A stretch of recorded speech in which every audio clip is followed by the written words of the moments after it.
I wanted to go back through the character breakdown because I didn't ask you about the relationship between Samson and Mariska. What kind of relationship they have, what kind of interactions they have, that type of stuff. Typical of a young couple. They've very playful banter. Mariska's actually that's one reason I liked her as a city character.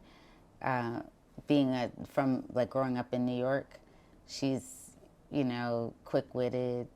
She thinks swiftly on her feet. So I think Samson likes that part of her, the fact that she is quick-witted, very sarcastic. He's more dry, highbrow. So for him, it's nice to be kept on his toes. Yeah. I think they bring out the best in each other. That was the one thing that I definitely wanted to see. She tends to be more internal, somewhat of a tortured artist, so he tends to be very direct to the point. For her, you have to fish a little bit harder for things, so I think that can become frustrating, but not to the point where, he shows it outwardly, more like it just takes more time to kind of peel back the layers. But okay. Are they a lot of passion. Yeah, very flirtation, a lot of passion. I will say that was hard. When we filmed it, we did the initial filming, there was chemistry in the rehearsals, I felt like, with the pair. Not so much, in the Zoom. I know. All the rehearsals were on Zoom. So that's another problem of trying to do the film at the height of COVID. I feel like it was... I remember actually our lead who played Mariska, saying that it was hard for her to really get an idea for her space and how to utilize it and be very physical in her delivery because we weren't actually in the space. Yeah. And I will say, when you actually saw the characters within the space we were filming in, it was different. Filming was really hard, I have to say that for me, from the standpoint, harder than it was on reality TV shows where I've produced and directed on those. Yeah. Because when you see actors actually in their environment and them actually bringing your words to life, it throws you off. You're kind of like, it's not, I don't know, you can only picture it in your head, but so much, and how you think it should go, how you think it should flow, how you think it should feel and it looks.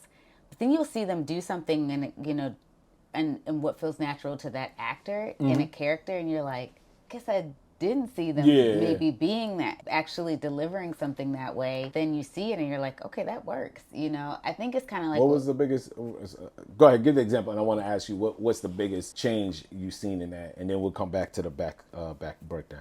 Like, what was the biggest difference when you said going from the audition? Lead, for sure. I mean, I always thought our lead actress, the woman playing Mariska, was strong as an actress. Physically, I didn't know how she was going to be in the space. Okay. Because even though she would do some physical acting within the Zoom square when we were doing Zoom rehearsals, it was the delivery of the dialogue was good. After a while, it starts to feel like you're just doing a rehearsal. Yeah. So then when you were doing it for a long time too. We did a lot of rehearsals, and because it's a lot of dialogue, I'm not even going to take that out of the equation. There's a lot of dialogue that I had in that film because I was trying to keep it very tight in a few locations. I think actually two locations. I had 2 scenes in one location, and then making sure that we definitely is a place that was probably way too small to film that in,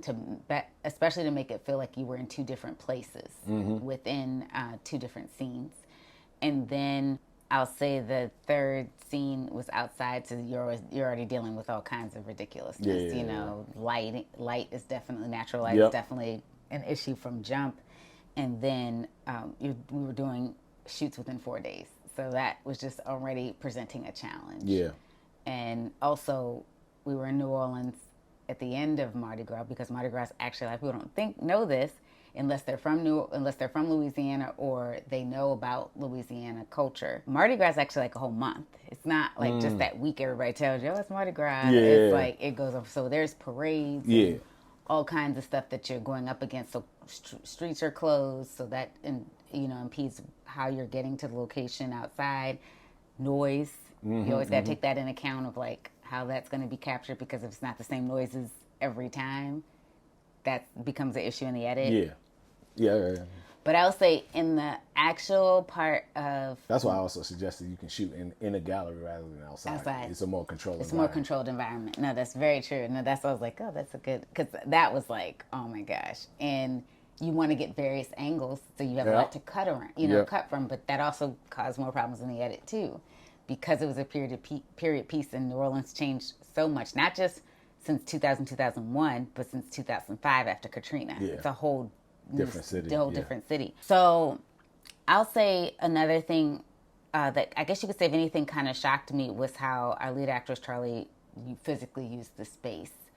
We were very blessed in the fact that our lead actress had been pregnant before. She has a child, so she knew how to move with the pregnancy belly prosthesis and to make it look natural.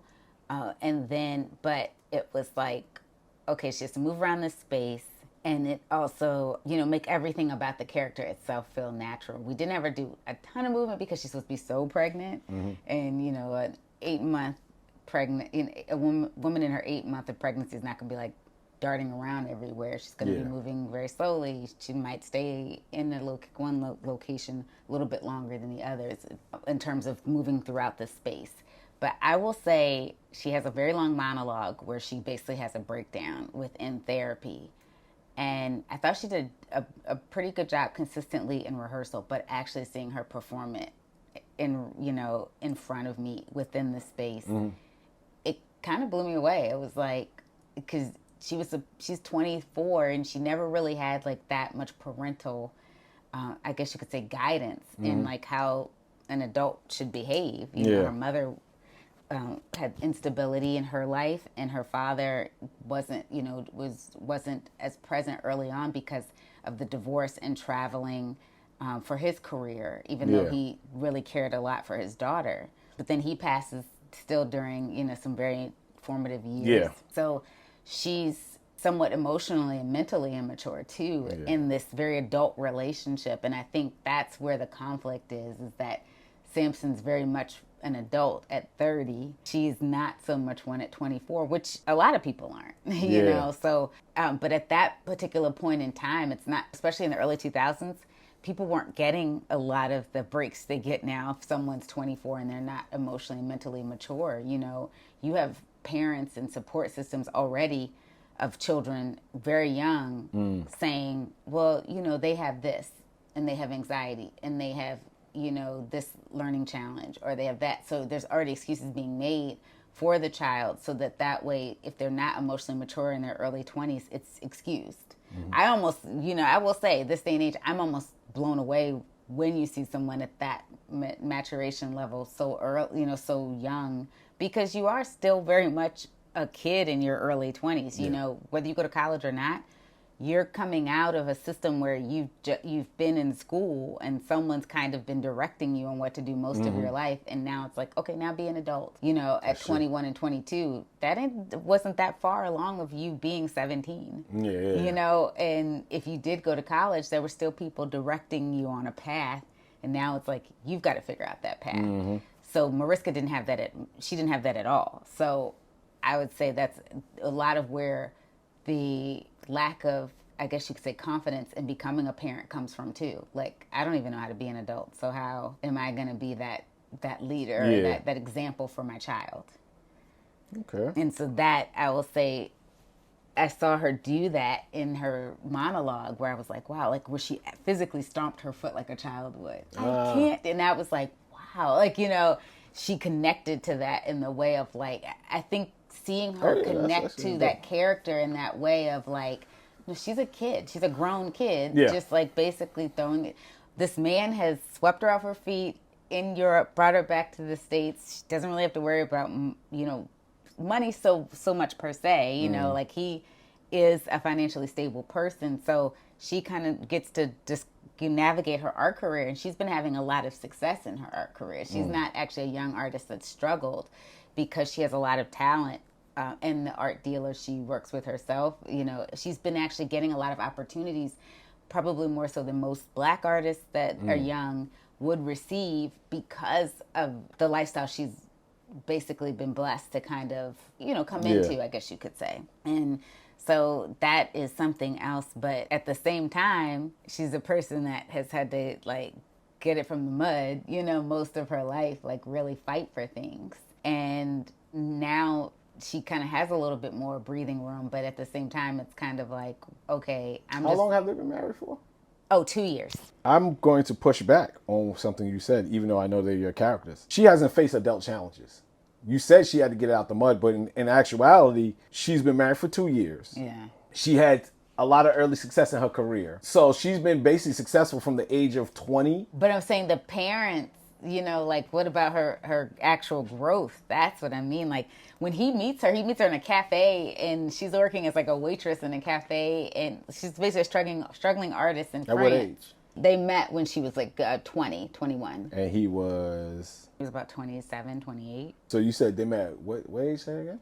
She was about 20, 21 because they've been married for 2 years. I have them together for about like 3 years. And he was 3 to 4 years. 26, 27, you said? Mm-hmm. Okay. I mean, I do have more questions, but go ahead. I want you to finish your thought. Sorry. Because you'll see how I'm just getting an idea of their relationship, because I definitely missed that when I was asking you questions, because we already jumped into the ending and we can come back to the ending, but I think understanding their dynamic will also help shape the ending as well, because I actually have some cool ideas, but first I want to make sure it makes sense in the context of your characters. Okay. I mean, is it fair to say that she should be self-absorbed? Yeah, she does talk about that, like being that she just not. It's not that she's not without a touch of her mom's narcissism. She says that within her. Well, any artist, right? Right. You figure would be absolutely, especially a young artist, especially a young artist who's seen a lot of success early and quick. You do think you're the shit. But I also have her having a lot of self-doubt too, because as an artist, you're always having self-doubt. Of course, yeah. Why'd they get married? Well, for Samson, it was more the sense of like it completes his whole picture, right? He was a coffee executive, of course, like I said, with Starbucks. For him, it's like she completes the picture. Yeah. And for her, I think it's the first stability she's had in her entire life, because it's one of those things of, the only man that I ever really, outside of her mother's former art dealer, who's ever really taken, the time with me was my father, and even that was a short period of time. Yeah. So she doesn't know what it's like to have that stability. That another reason she doesn't believe she can pull off parenting. Like she's not seen what stable in a family structure looks like. Here's a hard question: who loves who more? I definitely think he loves her more. Yeah, I figured. That's not a hard question, I guess, because I got that from this. Okay, so here's a through line that could play out. He can be more affectionate. Remember how I said earlier, I didn't feel like there was chemistry, more so on camera that I saw in the rehearsals, which were on Zoom. The in-person rehearsals and on camera, actually what happened, basically the lack of, or the chemistry on camera. At first I was like, maybe this isn't bad because she isn't supposed to be an overly affectionate person. Yes. She is a self-absorbed, very, a lot of walls, an artist with a lot of walls, very internal. So maybe it is one of those things where this is how it's what a natural interaction with her is. And that's what I was trying to establish in her character development. Like even with the scene for therapy, like the doctor's like, it takes so much to probe to get Mariska to open up. Like you have to keep probing to figure out where she... Yeah. Because I was thinking about playing with this, like I'm acting like this is my script. Like... little subtle things, like he could say, if he says I love you, she says I know. Yeah, even I will say this was cool where Charlie kind of, which he did a good job about on camera, when he would say that even like in rehearsals and on Zoom and in person, and even when we actually started filming, he goes, when he says goodbye to her before, in the first scene, and he goes, I love you, and she goes, I love you too. Like it was almost like saying it, because she was just so annoyed that he was still trying to talk to her while she's trying to figure out how to fix a painting she was working on. Yeah, this is what I'm getting from your story in a way, and there's a part of her that seems incomplete. Right, like she loses her father early. She doesn't have a relationship with her mother. she has self-doubt in her art, right? Like it's almost like, and I was thinking about like her art can never feel truly finished to her. No, it's true. That's true. So with that, I was thinking maybe when she comes full circle, she'll finally say "I love you" to Samson in the last scene. Oh, like right before he tells her. Right before he tells her. The train wreck. Yep. Before the train wreck. Like I was thinking like maybe that's part of their relationship arc as well, is that she finally feels complete in that arc, right? Like, so she realizes that Samson is not real, because she already knows that that's the she wants to, but she's just more confident to say the words and getting over some of the traumas, right? Right. Yeah. And I think that could be like a possible. I'm just saying this is all possible through line through there. Same thing with her art, right? Like maybe it's a feeling like her art never, like you said, never feels complete because it's something missing inside of her.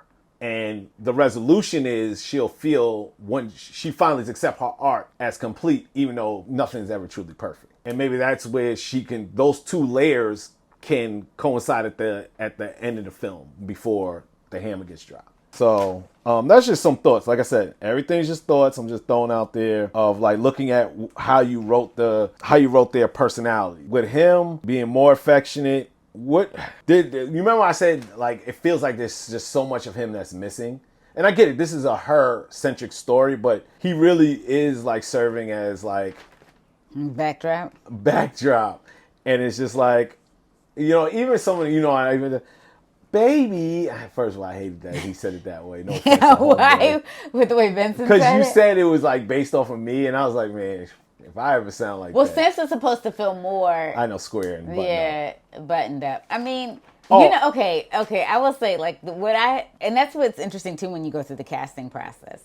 When I actually thought about Samson too, I actually do have an idea how to make him more of a character without dialogue. Wanted him, for the character breakdowns, you know, I initially I had photos to kind of replicate like what I saw the characters kind of resembling as well. And because of course he's from New Orleans, I was like having him, you know, Creole-based background, you know, family from like, you know, for like basically with that. I had Samson kind of resembling, you know, a lot of those guys from the 90s, the like light-skinned, curly-haired guys. Like, an example I had, and people thought it was funny when they saw the character. The person you want to play Samson is Regé from Bridgerton. And I was like, I'm not talking about going out and getting Regé for this short film. That's how I see him physically, you know, if I'm to think. So it's not, he's buttoned up, but he's smooth, you know. The reason that it's like, he's a very buttoned up person, but I wanted him to be smooth in the sense that he could pull like this tough chick grew up in New York and is living by herself and on her own in Europe. But another thing I wanted to look at too was that, and she talks about this when she has her breakdown in therapy, that, you know, he swept her off her feet. So in her mind, he was smooth enough to basically, you know, pull her attention from, you know, if he was square, I don't think he would do that. Yeah. So that is, again, where I felt like there was some issue in the actual interpretation. And maybe that's where I fell off too in terms of direction, because there were things that were like, that I was directing differently in the actual Zoom rehearsals that were a lot different than, because the way that the actor playing him was interpreting it. Samson, he wasn't as soft with Mariska as I thought he should be. Because there was even a time in rehearsals where he was snapping. And I had to, like, eventually I found the smoothest way of saying, hey, so I don't know, I can't speak for every woman. But I know black women getting snapped at. It's not. Of course. And not one from New York either. You're not going to get, you know, I don't care if she hasn't lived in New York for almost a decade. Yeah. But she's lived in different parts of the world, and that New York, once it's in you, it's in you. Yeah. And she did live there until she was about 15. So I know if you're snapping at a black woman in the city, you're going to get snapped back at. So I was like, that isn't, because he was trying to get her, that he was trying to get her attention while she was like kind of focused on this painting she was working on. So that was something. So it was, I feel like the overcorrection came in the maybe not being, like finding that line of masculinity with, I guess, being in tune with, your sensitive side. It went kind of either direction. It wasn't in the middle. Gotcha. Does that make sense? Yeah. It was either... Two extremes. Well, I think one way that... And that was on me, too, to not help him find that as a director. Yeah. Well, different actors, people are different. Anyway, one thing that I was thinking, just to show a little bit of his personality without having to beef up his dialogue, it could just be in his actions, right? Like, I was thinking maybe the house can be extremely organized around Mariska, where her space is very messy. Yeah, it's funny you said that. That's another reason I felt so much restriction in that house. Of course, yeah, I know. It was nothing you could do. No, and the look didn't fit. If we had a space like a McMansion within New Orleans that an affluent couple at that time, or particularly affluent spouse at that time would own, I think you would have had, and there was a space I think I told you that initially we were looking at through the initial DP. And I feel like that is where because also there's no B-roll too. I feel like, the fact that that B-roll didn't ever happen is a whole nother thing. But I feel like it was a godsend in that sense because you did not have the house to show affluency. But I felt like if you did have that time to do so, I would have preferred to look for stock. Because for me, that kind of footage, because I feel like, yes, if you can see it in certain touches in a man's space to kind of speak to, or a person who likes things a certain way, or that's how you build personality. It's like there were so many things too that just didn't make it to film that I would have liked to, like articles printed out about her work, kind of, to really illustrate to the audience where she is in her career. Yep. Where she is at a success level that's very subtle. I was actually thinking, speaking of subtlety, if you can get someone to do a painting of New Orleans, so you can set up that you're in New Orleans, because you don't really get a sense of that at all in your film. And I know you don't want to add extra dialogue. So, it could be like a birthday present she gave him before of home. Maybe there's a line that could reference it. Like that's one of his favorite paintings or whatever, And I was just thinking, I'm thinking of creative ways so you can establish New Orleans without having to because how much we hate people throwing in stock footage and then they land interior. It's just not an organic transition. No, it's not.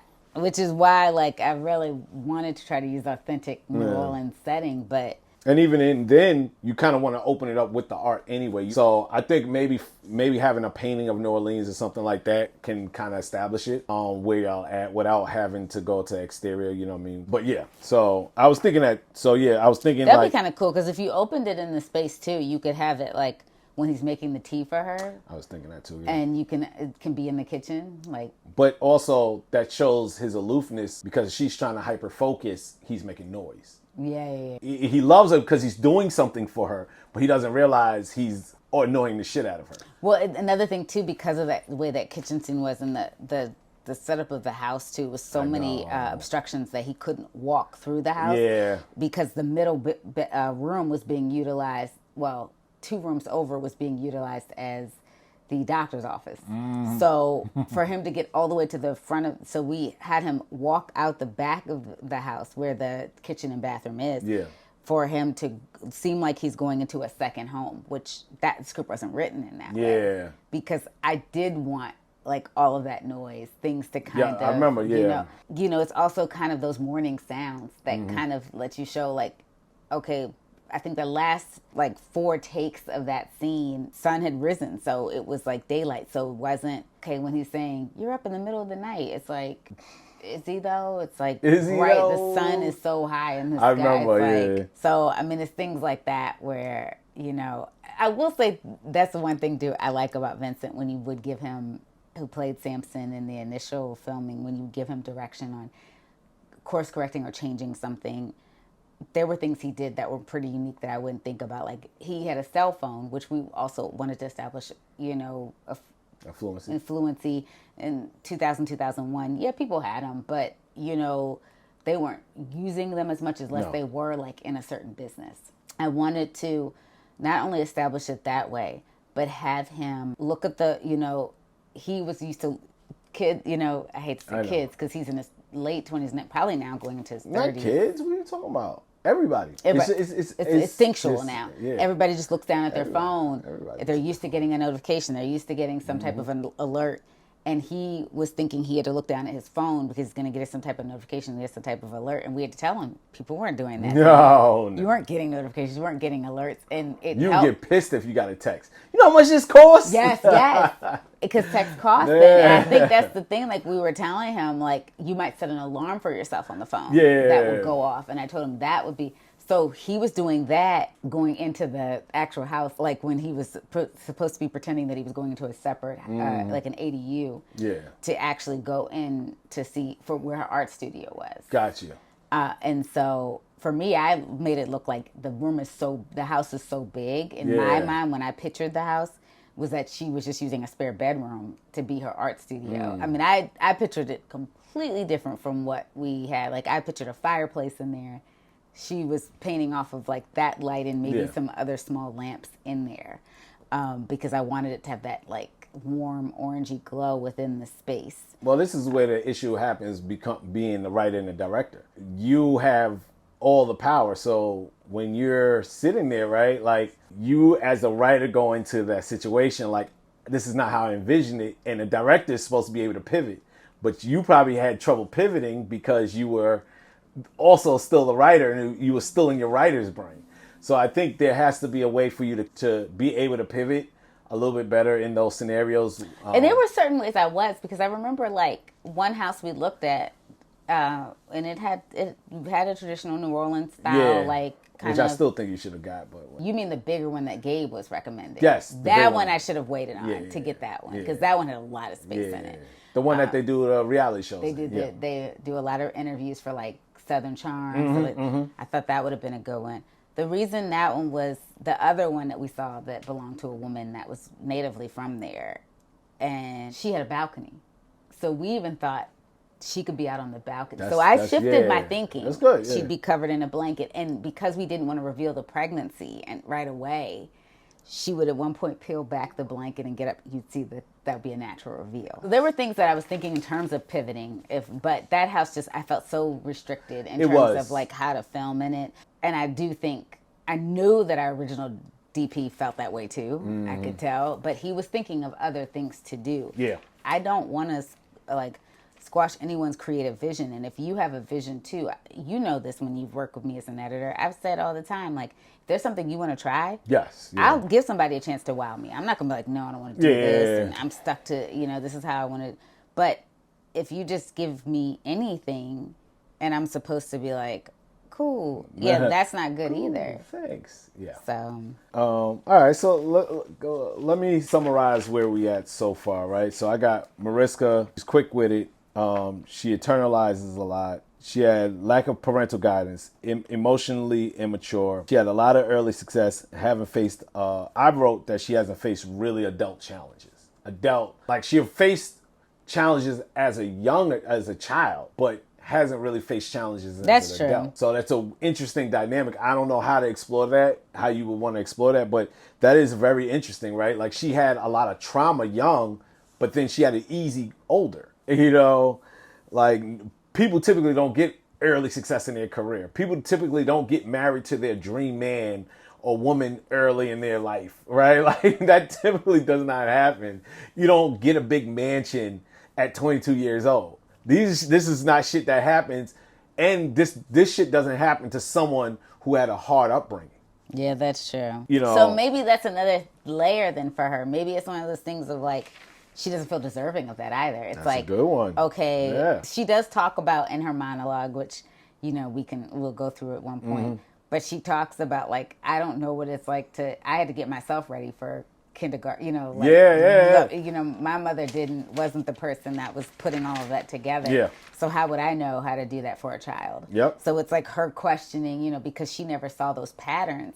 She doesn't even know how to implement those patterns. And she's also completely discounting the fact that she has a partner. I was going to say, which she does address in there earlier, because when she talks about how in the first scene when we meet them as people and as a couple, she talks about how she's going to have so much on her and won't have time to do her own work. And he's like, oh, well, won't it be nice? He said, wouldn't it be nice if you had those people they call a husband and a father? And she's like, haha, but I guess one of the things that would be a good follow-up is to establish their dynamic is him being like, you always speak as if I'm not in this with you. But that's ties something into, I don't say. So that's something we could possibly add. And that ties well with her not feeling deserving because she maybe at times feels she doesn't deserve him.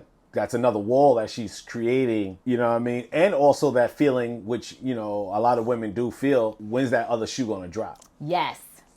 So that's a wall that she can keep a buffer between her and him. Because the thing I want to do with your characters is push them to more extremes. So they're not so much just lingering around in the middle. You do an excellent job. I think so far Mariska is really doing an excellent job. I want to see how far we can push to see little nuances with her and stuff like that. And now Samson. So he's a little older, a little bit more mature. He's more direct to the point. He's highbrow. Of course, she completes his picture. So everything seems to have to be in order for him to be comfortable, right? Yeah, because he saw his father provide that. So that's what he knows, right? He knows you provide a home, you provide, stability, structure for your family so they can never want for anything. And that should make everything happy. Not realizing, too, that there's instability within his own mother. And maybe that came from, the lack of control she felt. Yeah. If the father did everything, I think she comes from old money. The father, so she was brought up in that time period where it's like he goes out and earns the living. But he's married to an unstable person. So how does that affect their relationship? How does that affect him and his interactions with her? Who, Samson? Well, Samson... He's very dismissive, I would say, right? Well, yeah, right? Like, because it has to be his way. Because his way is the right way, right? It's the way it should be, in order. Do this, do that, do it this way, right? Now, that's going to be weird. We got to figure out how that shift in him happens, that he does something unstable. Well, buying that... Oh, yeah. Okay, because you got to explain that shift. What if Samson's father was pushed out of his company? Not his company, whatever business he had. Or his father was an entrepreneur, or was he? He was just... So why would he... That's weird. Okay, now I'm curious. Why would Samson... Go work for Starbucks? If his father was an entrepreneur. He was inspired by Howard Schultz. But not inspired by his own father? Who ran a successful business? He wanted to get it on his own. Okay. I mean, still would think that he would start his own business, though. Well, now he's starting one. Why did it take him 10 years? Especially because the second movie, this has to track. Yeah, I know. Unless maybe that goes into the order thing, right? He felt that in order to start your own business, you should work for somebody first. And not his dad. And, not his father. Because he wanted to get it on his own. So what in his personality makes him not want to work for his father? It has to be something in his personality that you don't want to work for your father who's a successful businessman, but you want to work for, as a black man, you want to work for a white man who's a successful businessman. And he's from New Orleans. Yeah, that's true. Yeah. So did his father do stuff that he didn't approve of, that he doesn't agree with? Like, so maybe there was a little friction between him and his father? There was definitely friction when he tells his father, I do have that in there, that Howard Schultz wanted him to come work for Starbucks right away. Like, leave business school and come work for Starbucks. And his father goes, no, you need to finish business school. And, so you always have that to fall back on. Once again, conflicting with everything's supposed to be done in a certain order. Why would he leave business school then? No, he stayed in business school. Oh, he did stay. Oh, okay, good. So then he broke his father's heart. I do have that in there. When he decided to go work for Starbucks. Oh, he thought that he was going, because he decided to stay there. Oh, that's actually, I like that. Still need to know why he didn't want to work for his father and he wanted to work for a white man. Why is that to be? Why is that to be? Because he went to work for a white man. Well, he's a black man from New Orleans? Black man from New Orleans. That just doesn't feel right. New Orleans. Whatever. That's cool. New Yorkers have so much trouble saying New Orleans. Black man who helped Howard Schultz become a multi-billionaire while his father was not struggling. Cracked $100 million. What are we doing here? Give me a reason why he would be okay, why he would do I that. was trying to add the coffee thing into it, okay? I wasn't thinking that far. You didn't think that far? Oh my God. This is why you have to have context. Mm-hmm. And this is why we're doing this. So now we have to figure out why. Well, maybe this shows the conflict then too in Samson's character, right? Like the contradiction within his character. Contradictory nature. Mm-hmm. Contradictory nature. Like he has his beliefs, but there's times he goes against the beliefs. He's a hypocrite. He's a hypocritical asshole. Just like a 90s, early 2000s man. Light skin. Curly hair. Curly hair Negro. Okay, so that's in his personality, which could come from his mother. That's a part of Charlotte. You Because she know. comes from family money. Like, her family had a plantation. Remember how some black people own? Yeah. That is a walking contradiction. Okay, so... No, but this is interesting because... So, the reason I do it that way is his sister Ellison takes over the company. But in the second film, her husband gets an opportunity to go work overseas. She wants to leave with him. So, of course, they want the company to stay within the family. Yeah. His mother wants him to take over and step into the CEO presidential role that she always wanted him to be in for the company. There's so many conflicts in this story. I'm about to kill you right now. Samson gives up a possible multi-million-dollar job position to open up a coffee shop in the art house. He already has this open at this point. Wait, I'm showing you the how we get to there. And Okay. he wants to basically hand over the company then to entrust it to his friend Carl, who is a Jewish man that he grew up with in New Orleans, to basically be the acting CEO and president. I mean, he really doesn't want this company. Okay, let's go through this real quick. I don't want to go too far into that, but I want to understand for this first movie, was his intention to franchise? Mm-hmm. Okay, good, because I was just like this.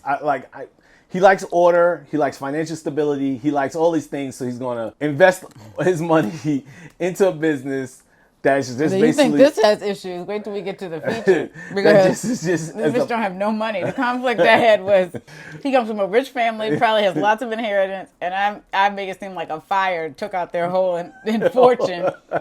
Then he keep the money in the mattress. And so basically the daughter is having trouble keeping the place running. Wait. This is a businessman that doesn't have insurance. Okay. All right, man. We gonna get you there. We gotta work on the feature because the feature bothers the hell out of me. It's like her whole nervousness during the whole thing is getting a loan to basically keep them afloat, and it's like a loan for $175,000. So wait. In the 2020s too, it's like I have them coming out of COVID. So wait. Where the hell is the insurance money? Where's the Where's the aunt? The aunt is still alive, is she? That's right. The one is wealthy too. The one that bounced overseas. Oh man, yeah, that's damn baby. But I wrote the feature before I wrote the shorts. So you got kind of stuck in the weeds, and you're like trying to pull threads. Okay, so I understand. So if this is bothering you, wait till you hear that feature. I actually, 2007, 2008. What if he bought real estate with his trust and his money? And it crashed. Oh, when... That's why he was never able to franchise. That's why he was never able to... That's why they were never able to have kids. So the next feature should be Katrina and... The second film. The second it's short. It's after Katrina. So they're trying to rebuild right after... Because I was like, I ain't showing no flood. The crash happened. Right after Katrina.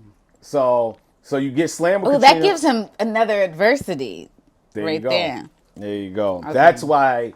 Because sometimes... Well, let's remember that, because right now... External factors can affect your characters, right? Like, so now, because you couldn't figure out internal or emotional, you'd be like, all right, what could make sense? So we got... Samson is kind of a walking contradiction. So that explains his actions. That explains why he would just up and quit his job, even though someone who likes order, someone who likes financial stability...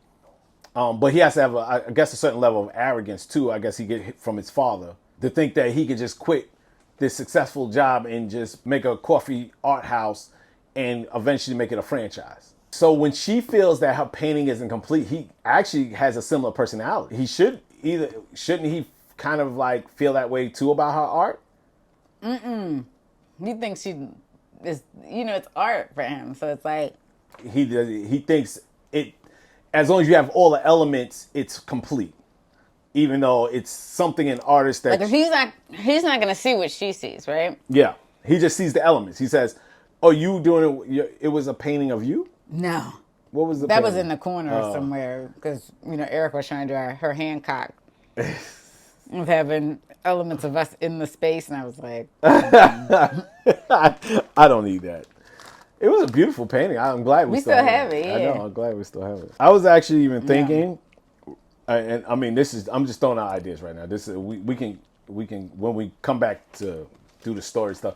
I was thinking that she can have several paintings that are the same on the floor because she's consistently frustrated that it's not complete, so she just keeps starting over. So I was actually gonna have, and that can save you money because it's just the same reprint over and over and over. Oh, okay. So you don't have to have someone keep repainting something. You just keep making the same print.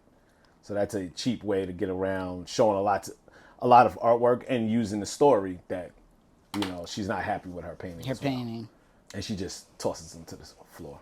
Because that's where her frustration comes to it too. It's like, don't say everything I'm doing is perfect when I know it's imperfect and da da da da. Because for him, it's like, I just want to build you up so we can move on from this place of frustration. Got you. Oh, that's like me. We got bigger things to think about, like this kid that's coming. There you go. You got a whole kid. He's right, though. She worried about this painting. They're going to have a kid in a second. Real quick, how does she feel about his career and how does he feel about her career? Oh, she kind of even talks about it. It's a little bit I mean, she doesn't say it that way, but the way it's like they kind of keep moving on his terms. She came back to the States with him. Mm-hmm. Yes, you from did. Europe. Yeah. This is a part of like her monologue when she's like breaking down in therapy. When his father gets sick, they have to move to New Orleans. So it's kind of like, everything does kind of go with his terms. Yeah. Because when they move back to the States, of course, they moved to Seattle where, headquarters of Starbucks is. So, of course, where he works. For her, it's, she's supposed to have a creative art career, within a country she hasn't been in since she was, in the last 5 to 6 years. And then, so she's basically essentially a child when she left and comes back an adult, has to readjust. She's not familiar at all with the Pacific Northwest. Then she has to go down to the Deep South, where he's from, basically to learn how to adjust there. So it's kind of like those things. That's the way she kind of looks at it. Like it's always on Samson's terms. It's always like she doesn't say it that way. She doesn't say it exactly like that, but that's with the gist you get from how she's saying it. Because I didn't want it to be overly expositional. No, and I wouldn't want it to be. Oh, no, I know what you're saying. But it can be subtle things that she says. Yeah. But she doesn't really tap into it so much from the career aspect, which would be kind of interesting. Like, okay, in the first scene, which is why I wanted Starbucks permission to really use their brand, because you even brought it up. You were like, can you even use this language? Because this is the names of their drinks. This is like the... Frappuccino? Like that. Well, no, can you use their name and, evoke that? Invoke that because you may not know, like, if they would give you permission to use that yet. And I was basically told... by my friend who does rights and clearances, no, you can't do that. So it was kind of hard to understand what he did and as a living. So when he's getting ready to, when he says, you've got a husband, it's going to help you, you got a partner, it's not just me. And she's like, all right, Mr. Venti, all right, like to give a nod to it being a coffee job. But then what does that mean? Is he Dunkin' Donuts go time to make the donuts? Is he that guy from the commercials or... is he literally... My friend HS can say that too. Well, I had him say at the end like Howard. Just say that name at the end, not the whole name. I wouldn't even say Howie. Because I get to call him by his nickname Howie. A lot of people don't know that. And then yeah. Also, and maybe it's something. Now we'll get sued because I'm saying it on camera. I know you're talking about me, motherfucker. And I don't know. I mean, eventually I wouldn't mind approaching Starbucks. Hell yeah, why not? Because let them tell us no. It's not actually going to be a negative. Starbucks is actually going to be seen in a very positive light and to be tied to, BIPOC, BIPOC story.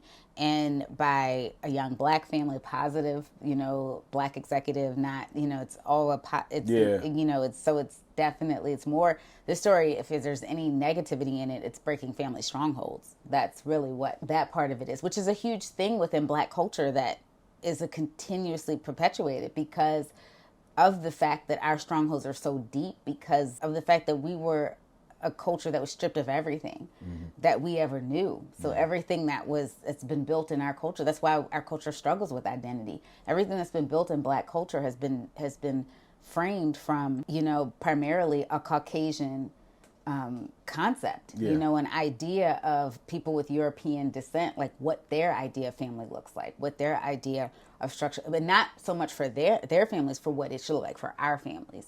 So it's been layered so deep within our culture by things that opportunities we've fought for. We've fought for them. We've semi-received them, been taken away. Yeah. Like all of the successful Black towns across the U.S. with homes and businesses burned down.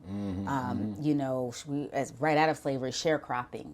We didn't fully own those. They still got a share of the crops. So everything within our culture is something that's not fully ours. And so there is that struggle that's within our race. It's not so much trauma inflicted that we've personally inflicted, but that is generational and that is societal and systemic. Yeah. So it's kind of like, how do it's a way of nodding at, like, how do we break those strongholds without, because this is progressive to show her in therapy in 2001. Now so many women discuss it so openly, and it was hush hush back then. And that was one of the reasons I wanted to look at that. Also, around the time I wrote this, I started a friendship with a doula. Yeah. A Black doula who was explaining to me why it's so important to have that emotional support throughout your pregnancy from a doula.